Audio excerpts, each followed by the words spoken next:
What is up, YouTube? I'm Goner, and today we're taking a little vacation. We're taking a trip ski.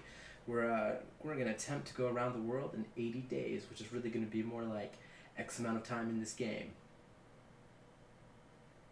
All right, so let's get into it. London, 1872. I have entered into the service of a new gentleman. It would seem is my only option. Ooh, it would seem he is a gambling man.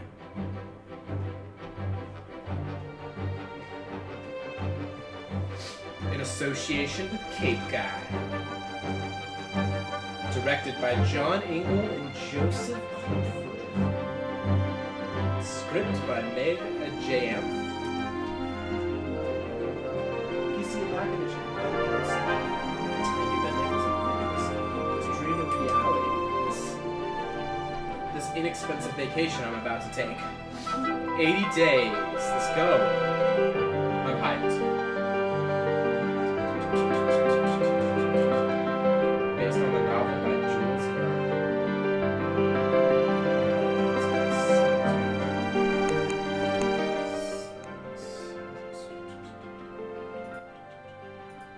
There we go.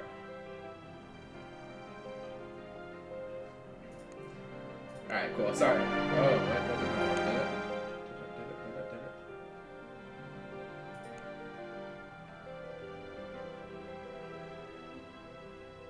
Where do I turn the music down because it keeps swelling? Okay, so it looks like we start in London. Begin. Monsieur Phileas Fogg returned home early from the this accent's already a hot train wreck. Returned home early from the Reform Club and in a newfangled steam carriage besides. I helped him down, and the iron lunge steam-driven horses clattered away. Passez Pt.1, he said. We are going around the world. Again, just a hot mess. Very good, monsieur. I guess. We shall circumnavigate the globe within 80 days. He was quite calm as he proposed this wild scheme. We leave for Paris on the 8:25 in an hour. But of course, I answered, still extremely suspicious. He nodded. Good. Back in altimeter in my evening jacquard. There is not a moment to waste. You, Pt.1, now have funds. Your character is now dependable. Oh, yeah. That's the thing. I don't know what that means. New routes discovered. Oh, let's go. Quickly, Pt.1, collect our things and we will be off. Let's collect, go. There's a moment to seize anything further might be useful on this long trip. Evening jacket. Pocket out. Gotta put it in the thing. Ooh, can we fit some playing cards? Ooh, I'm gonna need to know these things. Oh god. Oh no, I don't know what to give him.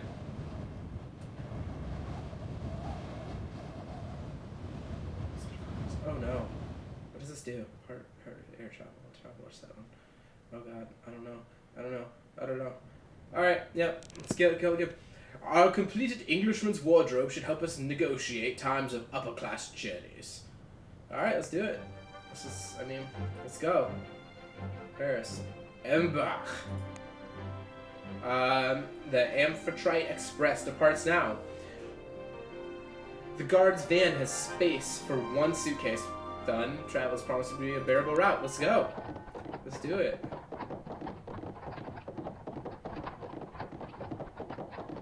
Does it speed up? Okay. The mechanical horses race past Piccadilly Circus and Pall Mall faster than a team of thoroughbreds. Even so, the whistle of the 8:25 was blowing as we pulled up to Charing Cross Station. Oh no. We have no tickets! I exclaimed in horror. That does not signify, Monsieur Fogg remarked over his shoulder as he hurried towards the platform. We must not miss this train. I can't leave him. Let's go. I rushed after him, and we leapt aboard just as another train whistle pierced the air. A guard raised his thick brows at us as we settled into a compartment, held out a hand. Tickets, please.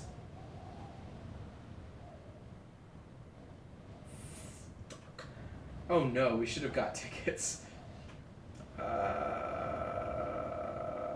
pretend to lose them. Patting down one pocket and then the other, and I was about to start digging through our suitcases when Sir Fogg interrupted my touching performance. My valet is trying to express that we are in too much haste to purchase the tickets, he said, no doubt intending for me, which was not all my meaning. I tried to alter my mind. Uh-oh. Oh, God. Well, let's just say that. For my dissimulation. You may purchase them for me, the guard was saying. I'm dumb. Though I'm afraid it's more expensive. I'm afraid 85 pounds, please. I mean, let's give him money. I hand over the 85 pounds and smiled a thin smile. From one working man to another, the guard gave me our tickets and slid the compartment door shut behind him with a hiss. My funds have gone down so. No, Fogg's mad at me. I am on fine form, but we must make haste. Let's talk. What's up, buddy? Begin conversation. I am at your service, Monsieur Fogg. The bumbling passport. Let's talk about the journey. But tell me, monsieur, what is the purpose of our journey? I have made a hefty wager, and I do not intend to lose. Okay. Hey, sorry I blew your money. This journey will be most expensive, monsieur. Indeed, but we can earn a little from buying and selling our possessions as we travel. Very good. Okay, there we go. London's smog gave way to rolling hills and pastures of the Kentish countryside, still untouched by the hand of technological advancement. Monsieur Fogg read his paper while I repacked our bags, Monsieur Fogg read his paper while I repacked our bags, thrown together in haste and confusion. As afternoon turned inexorably to evening, I discovered that my master was one of those gentlemen who broke their silence rarely, if at all. A guard rapped on our door, a few miles before Dover. We are about to submerge, he warned. Take some people a bit funny, so watch out. What do you mean submerge? I cried. This is the London to Paris Amphitrite Express, he explained, as though to a particularly dim-witted child.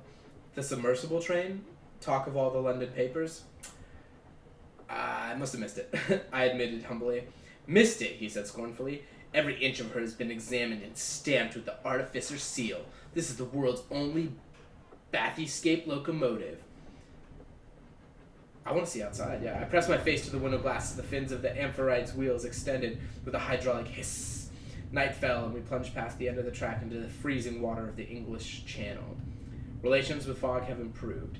Yeah! And I'm organized? Oh, I'm too clean. Too clean. The Amphitrite plowed through the water overnight and splashed into a wider gauge French tracks at Calais as dawn broke. Do you have a route in mind, monsieur? I asked as the water of the channel dried from the compartment windows. I am as yet undecided, my master admitted. The new canal had sped up the ship route from Suez to Bombay, though perhaps we could take the Trans-Siberian Railway across Russia.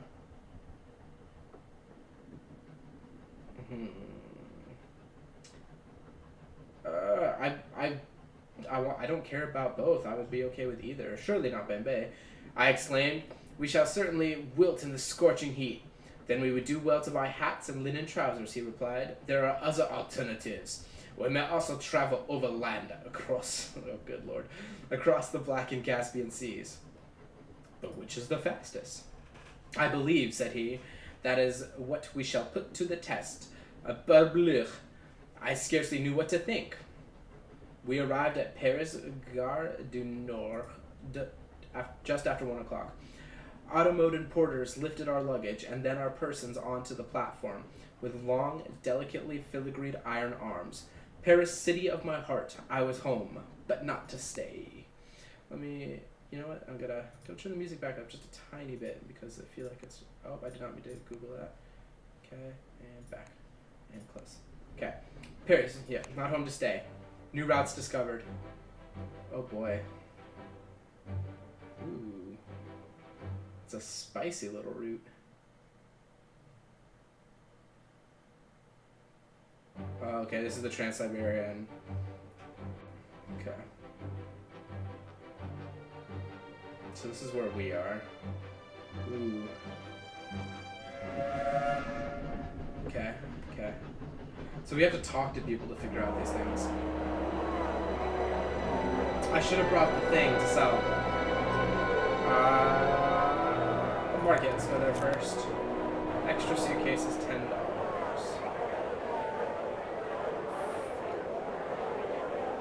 I didn't bring the things that we could sell. This is so bad. Ugh, I messed up. Set of geometric drawing instruments precisely made beautiful. In Copenhagen's workshop.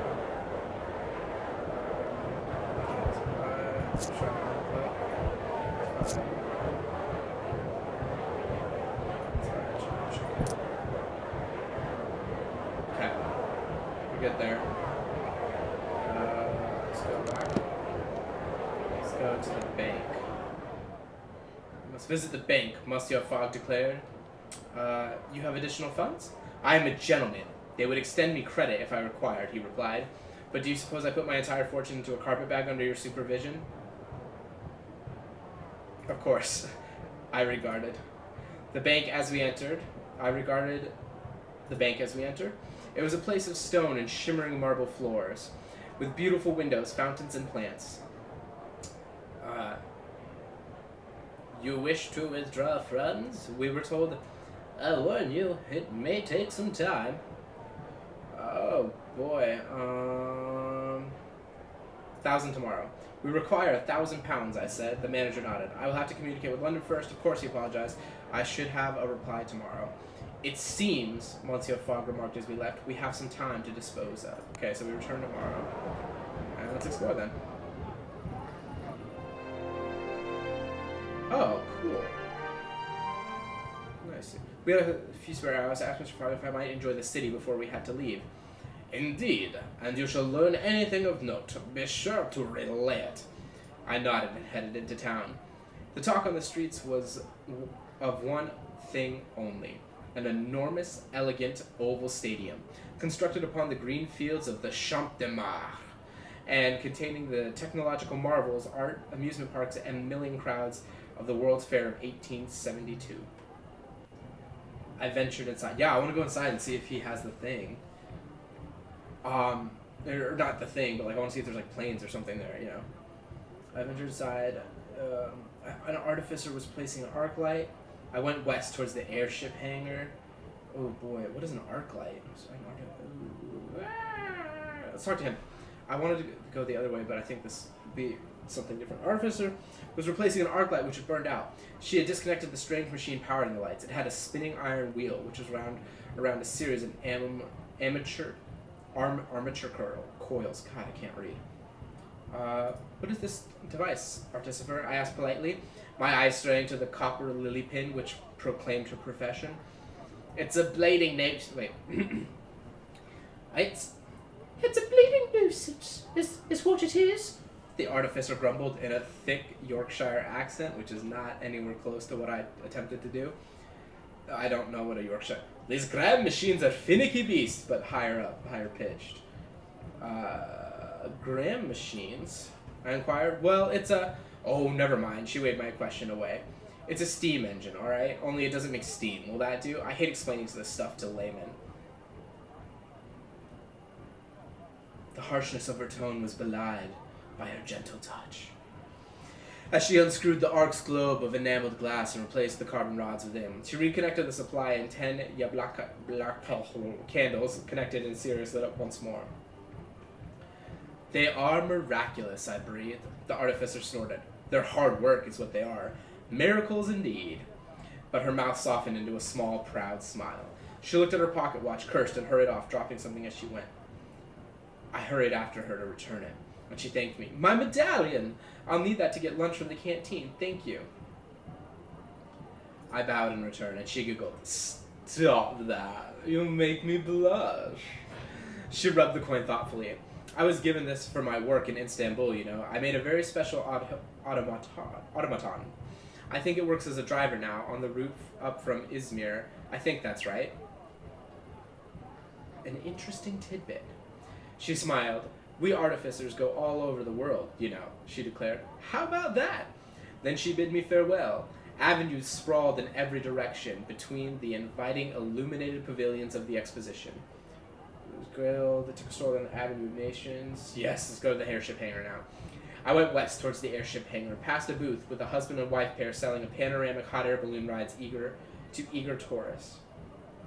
The hangar was crowded with airships and flying vehicles of all shapes and sizes, attended by sharp-eyed crews from all over the world, and my eye was immediately caught by the African-made rigid metal balloon, the gilded Egyptian Ifrit class airship, the metal-clad four-propeller Savarkar automatic, the bulky coal gas-powered automotive Gaelic, and the twin-bladed Peruvian gyrocopter. Ooh.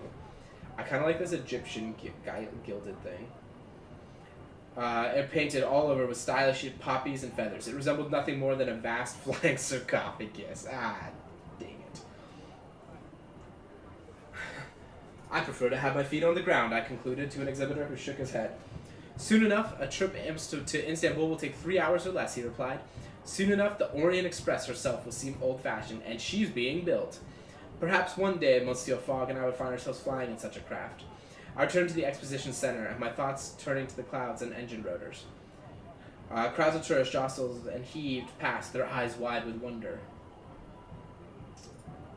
I took a stroll down to the Avenue of Nations. I headed towards the purple temples of the Artificers Guild, draped with banners emblazoned with their copper lily sigil. A steam-powered automaton orchestra played gleaming brass instruments. I had the most incredible display of machines. As though a scrapyard had been brought to playful life, one of the artificers was explaining the guild's credo to a group of sticky-fingered children, had his hands deep inside a human-shaped automaton. Rummaging through its clockwork innards, he took out a piece of engraved glass and peered at it with a jeweler's loupe. Dashed thing, he cursed in upper-class English tones. Dashed thing, he cursed in upper-class English tones, then looked up. Oh, hello. What is that? It's the control glass of my automaton, or it would be if it worked.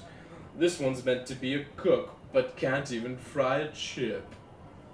How does the glass work? Surely a human could. How does the glass work? He looked pained for a moment. It's complicated, he replied. Light scatters and bends and... Never mind. In this case, it doesn't work. I need a Persian engraver. The best work is done in Tehran, you know. I stared at the inanimate object. I wished him luck, and returned to the center of the exposition, ears ringing with the bombastic tunes of the steam orchestra. My feet were tiring, and the hour was growing late. I returned to Monsieur Fogg, who was eating a meal of plain boiled beef à la glacée. Did you enjoy the exposition? My master inquired diffidently, as though I'd been out visiting an aged aunt, having preferred a hearty meal in an English newspaper. And I nodded. Nothing could possibly impress me now. We are unspeakably lucky to live in such an age of invention. We will travel by airship, do you suppose? Do you think we're kind of artificers on our travels? Let's go with do you think? I asked him with enthusiasm. Assuredly, I intend for us to use the most efficient transport available. I dreamed that night of mechanical wonders and automatons with beautifully enameled faces, knowing little of the strange inventions and stranger peoples I would soon encounter in my journey around the world. Okay, so we got the route from Izmir to Istanbul, and that's it. God, that was not super productive. Let's plan a little. What is this? Where are we? We're in Paris. Oh, what? 16 players? Day 2? What? What is happening? Oh, God.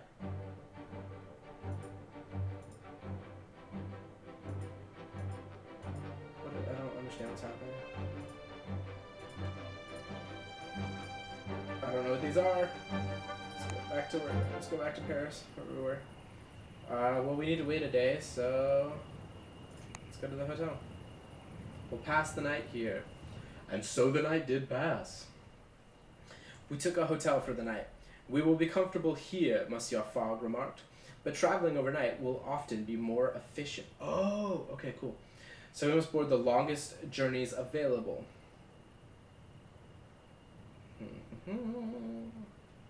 Where possible. We cannot travel where it is not possible. Certainly, he replied. Still, the surrounds of the Hotel Ritz were most enjoyable. Our funds will be ready to collect when the bank opens. Tapping the clock will skip the time forward. Where is the clock? Funds at 10 a.m. And go. We returned to the bank at the time to collect our funds, and then we were ready to proceed once more. The clock is tickling past the bourgeois. We must decide our next steps. Depart. I don't know about Amsterdam. Wait, can I not? Why can't we do this? Oh god, I don't see how far out. I kind of want to get to Munich, or...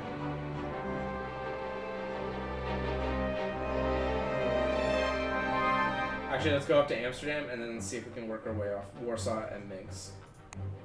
So yes, let's do this.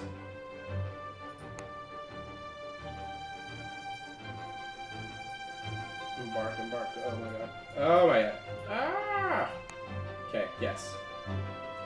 Oh wait, can we only have one? Gosh. Oh boy.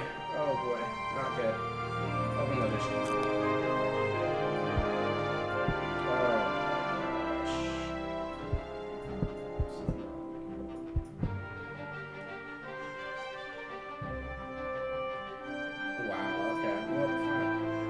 Alright, whatever. We'll book a second. Well,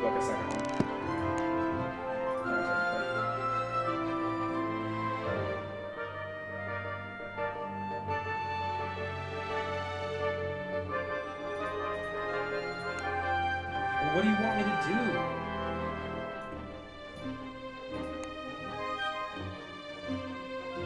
I think this project can be altered. Negotiate. In this report, we should get results. Most generous, no charge at 6 p.m. Yeah, let's do that thing. Yes. Oh god, open the charge space and go. No, we're gonna keep it. Keep it. We're gonna hire the space. Go. Okay. We did it. It looks amenable. Or he seems amenable to it, which is nice. Boarding the Orient Express was altogether calmer affair than our race through London had been. Mechanical porters loaded us in through the windows and snapped them shut with a delicate... The train was beautiful. It was extremely fast. The train was extremely fast and could sweep us across the whole of Europe, or at least as far as that place where the track currently ceased. A last long whistle blew and we began our journey east. Greetings, monsieur. Can I help you at all, monsieur? I am the guard on this train. I need to know about Munich. I'm told one can travel in a private car from Munich to Vienna, but the journey is a tiring one. Where are we going? I need to look at where we're going. Zurich, oh my god. Hey, what is behind your stupid big head? Oh my god. Vienna, Zurich, I want to make it to here. Vienna. So we're going to Munich. Obviously. I need Munich to Berlin. Munich to Nice. Munich. I can't see. Belgrade will work. Have you heard that there's neither bank nor marketplace in Belgrade? But tell me, the Orient Express is a fine train. Is it not? Indeed it is, yes. I'm proud to serve you aboard her. Let me tell you. Vienna. Where's Vienna? Munich. About Munich. The rumor is one can travel private car from Munich to Venice, but the journey is tiring. I need Munich to Nice is down there. I don't want Nice. Oh my god, I think Zurich is closer. Is it possible for Munich to Zurich? I think you're out of luck there. Munich to Dubrovnik. Look here, the quickest way from Dubrovnik here is through Venice. Playing cards. Don't mind if I do. I was asking about Venice. That is beyond my monsieur. Venice to Luxor? Seems unlikely to me. Venice to Rome. Yes, one can drive by public carriage from Venice to Rome. Goodbye. Oh, I needed Prague, probably. Nuts. So let's try and figure out how to get to Prague. My master wished to be undisturbed, so as we left Paris, I left him and went to explore the train. There was a delightful dining car and an observation deck formed by the replacement of an entire compartment with an open glass cube. I stopped there to watch the scenery flash past, and as I stood, a portly gentleman with a quivering, luxuriant mustache struggled by, carrying several trunks. I offered him my aid, and he introduced himself after a shower of thanks. Henry de Blowitz. He's English. He's American, I think. Henry de Blowitz, foreign correspondent of the Times. I introduced myself in return. My name is Pt.1, and my master and I are going around the world. Then I wish you luck, he replied. He patted his breast pocket. The stories that you hear, it seems everywhere is on the brink of one revolution or another. Everywhere there is progress, but who will count the cost? That sounds almost ominous. I told him. Does it? He replied with a beaming smile. Well, I'm a journalist. It's my duty to make omens. Good day to you. You were awfully unhelpful. With that, he clapped me on the shoulder and headed off in the direction of the dining car. I followed him. Let's go to the dining car. I followed him and found a few groups of people talking quietly. I joined a pair of young Parisian ladies. I only hope we'll be allowed to leave, one confided. Because of the political situation, I asked. The girl, whose name I learned was Isabelle Poitiers, nodded. Papa says the Emperor is spoiling for war, her friend agreed. Remember Bellegarde? The mood felt somber. I tried to lift my spirits by telling them of our journey. I asked about Bellegarde. I finished my cognac. I tried to lift their spirits by telling them of my journey and the bet my master had made. Both girls' eyes opened wide. Around the whole world? Around the whole world? One demanded. You will get lost. They're the same voice. The other one agreed. We cannot afford the time to get lost, I answered dashingly. The girls giggled in reply. We passed another hour discussing what we knew of the city of music to which they were headed. Isobel seemed certain that it was connected to both Venice and Budapest by good roads. I could hardly wait to inform my master of this news. The more options we had, the better. I finished my cognac and then returned to Monsieur Fogg, who, to my surprise, looked up from his paper at me. What did you learn? He inquired. I told him, oh my god, there could probably be war that happens, and if I go to the wrong city, I get caught up, and not allowed to leave. Oh, this is bad. Oh my goodness. There are roads from Vienna to Budapest, I declared cheerfully. He nodded with approval. Very good. I see you will be most useful. High praise indeed. We arrived in Munich a few hours later. We improved slightly and I'm dependable again. Okay. I need to get to Prague. Prague. Plan. I need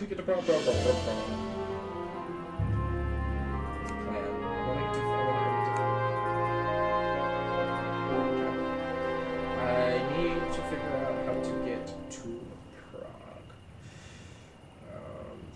We need to spend the night anyways.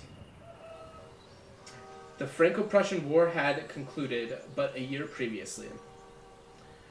Thus, my French accent was at a disadvantage.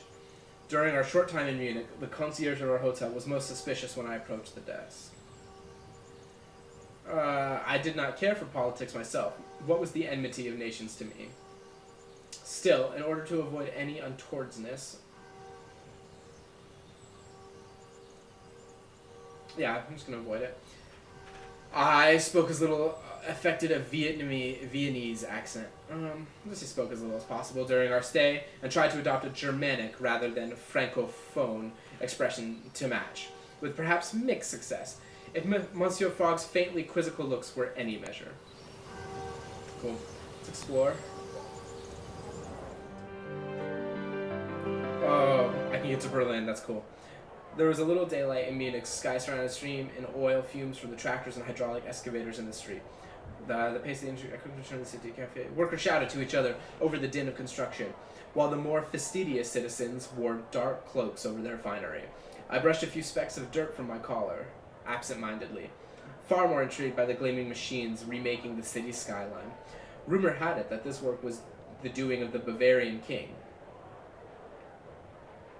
But the spectacle was more interesting to me than the patronage. What does it matter who makes the machines, when the machines themselves are so wondrous? Must we look to the Creator's hand behind every gleaming marvel? I shared the thought with Monsieur Fogg, who raised an eyebrow. All machines eventually go on, and then it is imperative that we know how to fix them. I felt altogether chastened. I do sometimes wonder if my master truly appreciates my skills. Zestful. I'm not entirely sure what that means, but I'm zestful. Let's go to market. Apples, European time.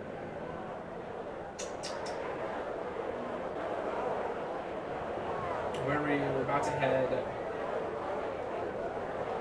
Let's just get some apples. Alright, that's good. We need to go to the bank. Monsieur Fogg looked quite resolved. We must once again make a demand upon the bank, I fear, he declared. I regarded the manager of the bank as we entered, a well-dressed, calm gentleman who greeted us with charming interest. You want to... I don't know what accent. You want to make a withdrawal? You may have to wait a day or two. We cannot afford even a single day, I declared. We swept out of the bank. Thankfully, our situation is not desperate. Desperate, my master declared. Onwards! Now, let's get out of here. Let's head up to Berlin. Let's do it. Let's do that. -9 heart. Where do I keep my heart? Oh, 100. Uncomfortable conditions overall looks like a bothersome route, but the traveling cloak from our general in charge should be able to make my master more comfortable. Go. Alright, we'll do it. We'll take a -4. -4 to make that happen.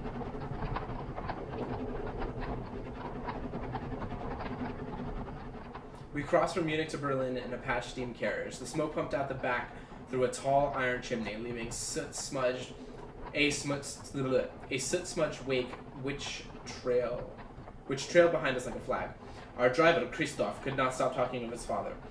The countryside was the very definition of whatever that word means. Little farmsteads with cattle byres, coal sheds, and roving automatic tractors. I cannot talk. Digging up fields. The Times. Paris World Fair, a roaring success.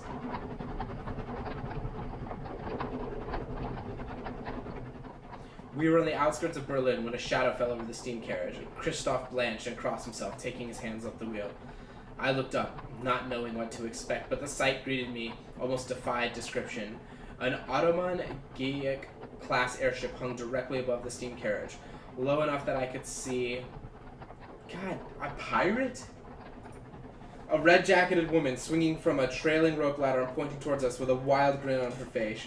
She shouted something, and 2 mechanical claws were dropped off the side of the gondola. Their pincers gleamed threateningly. Drive, Christoph! I shouted urgently, but with our suitcases on the roof, there was no way to achieve enough acceleration. I twisted around. I tossed the suitcase overboard.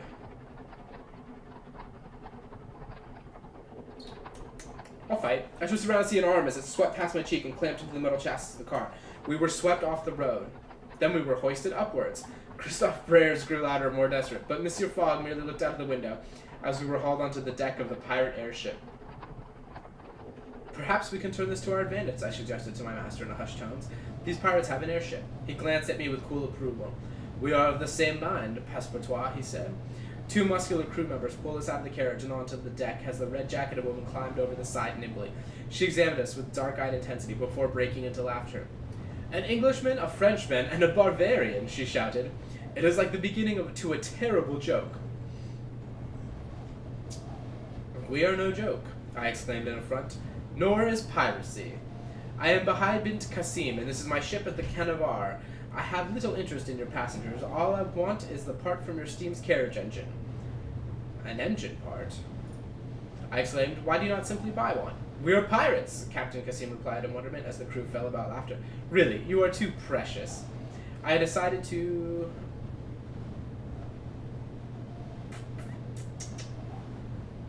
going to help with the scavenging. Reasoning that the quicker the pirates found the part, the quicker we could be on our way. The Kennebar's engineer, a slight girl with a scarf secured by an Armenian-style headband, was directing the salvage operation.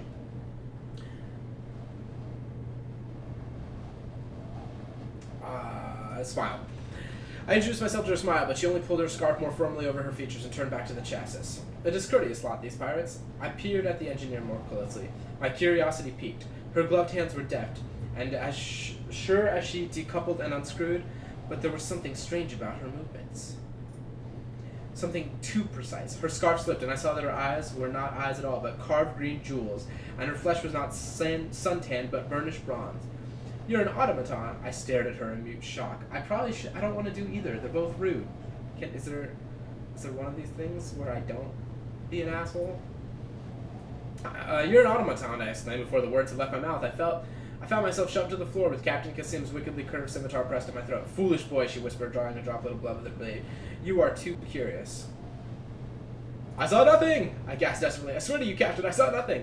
I cannot take... I thought she would slice my throat, and then there.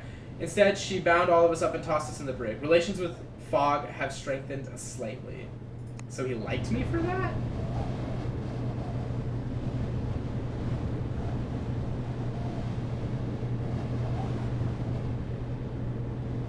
What is happening? The next day, Captain Kasim bundled us off the Kennebar and pulled our blindfolds. You are in Prague, she announced grimly. There are no outposts of the Artificer Guild here. There is no one for you to tell of Bulbul. I don't like either of these options. I remonstrated, looking at Mr. Fogg and poor bewildered Kristoff. You are lucky to have your lives, Captain Kasim called down from the upper deck. I hope to never see your cursed faces again. My father's going to skin me alive, wailed Kristoff as the Kennebar ascended the sky and left us in Prague. Nuts. I was doing so well.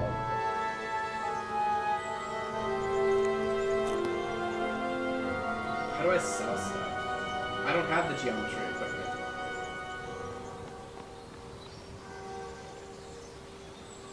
Oh, I do have the geometry. Wait, no, do I have to stop stuff?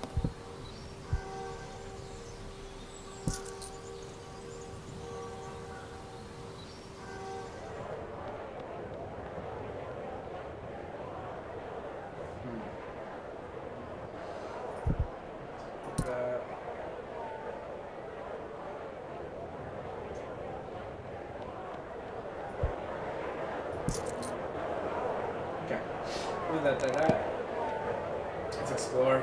Obviously, that's all we can do. Ooh. Rather than leave immediately, we took some time to browse the winding streets of the old city. Monsieur Fogg was convinced he had seen more than one airship company flag flying from the hilltop aerodrome, some extremely reasonable items of jewelry. We crossed the river and we were determined to track down their headquarters. Crossing the Charles Bridge, we met a woman with an airship crew cap. I asked her about her job, and she beamed. I'm no airwoman, she admitted, but my beloved is. And there he goes, all the way to Cairo aboard one of the buzzards. Pointing up, we saw a gilded airship passing overhead. To Cairo, you say? She nodded. The Emperor's own sponsored line. They say he travels aboard incognito. Her eyebrow twitched. My beloved will work a few months, and then we will have enough to get married. Congratulations, I told her. She smiled and returned to tossing pebbles into the river in a languishing swoon.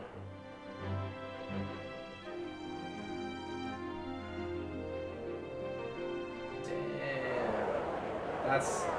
That is the move. Let's go.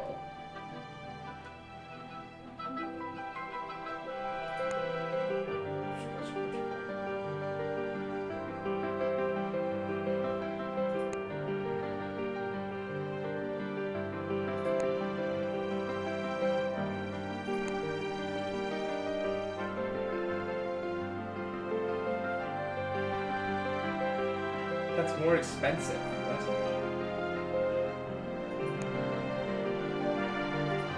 What is happening? I feel like we just botched that so hard.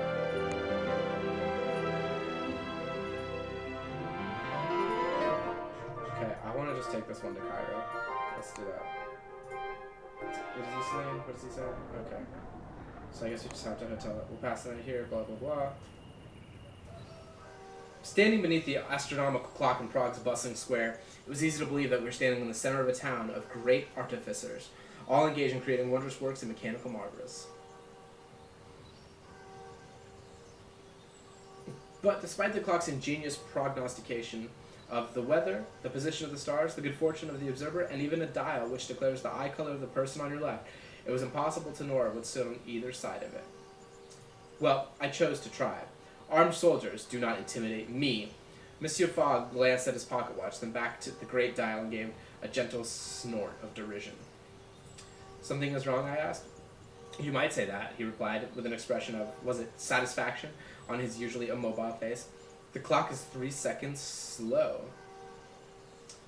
This country is in the grip of the past, I answered, but Monsieur Fogg demurred with surprising equanimity. Not so, Passepartout, he replied. It is merely oppressed, but I am sure one day Her Majesty Queen Victoria will hold sway here as well. He gestured down the narrow, winding alley toward our hotel. Come, before we grow slow ourselves. That was the part.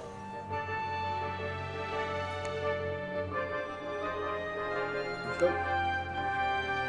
Woo! High winds. This promises to be a bothersome route, but the traveling cloak from the gentleman's traveler set should help. -12 plus 13. That's right. +1 on the trip, baby. Let's go.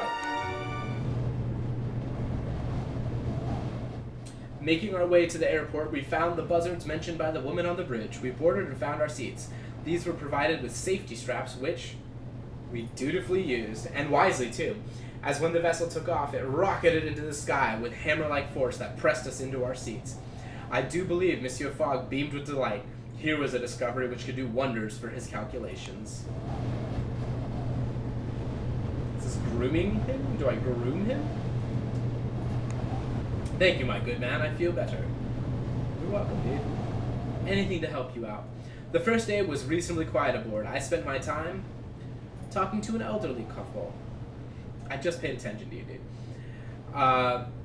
Spent my time with an elderly couple about various strategies in the game of canasta. Then our conversation was disrupted as we hit a terrible bout of turbulence that threw us about the cabin. I rushed to Monsieur Fogg, who was turning a terrible shade of green, and administered what comfort I could. I wish I had a valet, the elderly gentleman remarked as we bedded down for the night above the clouds. Oh, we can be quite tiresome, I lied sympathetically. That I don't believe, he shook his head. But I'm too much of an old crock to change my habits all the same. I nodded to him and he trotted off along the aisle.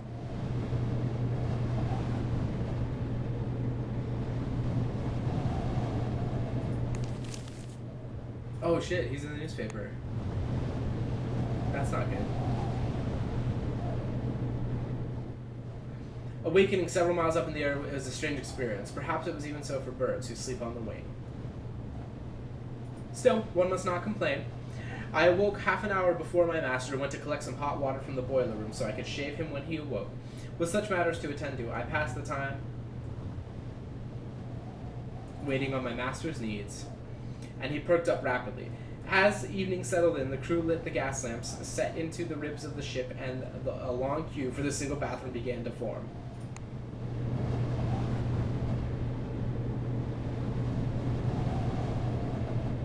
Let's groom the boy again. I know, I'm amazing.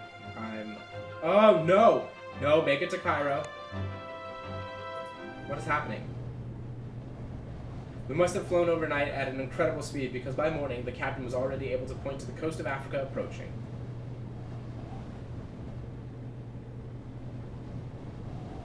I looked back, however, sorry to be leaving my beloved Europe behind. No! I hate myself. Who wants to travel the world when one's own corner contains infinite diversity, grace, and pleasure? I was full of trepidation for where our journey would take us next, however fast it was proceeding. I need to be like more gung-ho. That's what my master's all about.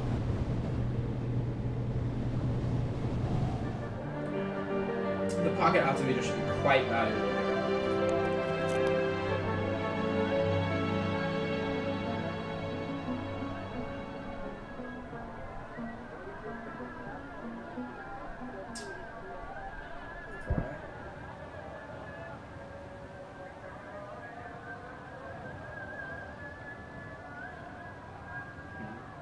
Alright, well, in any event, I'm going to end the episode here. I hope this vacation has just, it's taken you out of your day-to-day. It's giving you a little bit of a staycation, if you will. I have fun. I've had fun. I'm excited to see what happens next. Hopefully, we don't run into too many more pirates because they're not that nice. I should have cut my mouth shut. Should have kept my mouth shut. Anyways, I'm Goner. Thank you very much for watching, and as always, have a great day.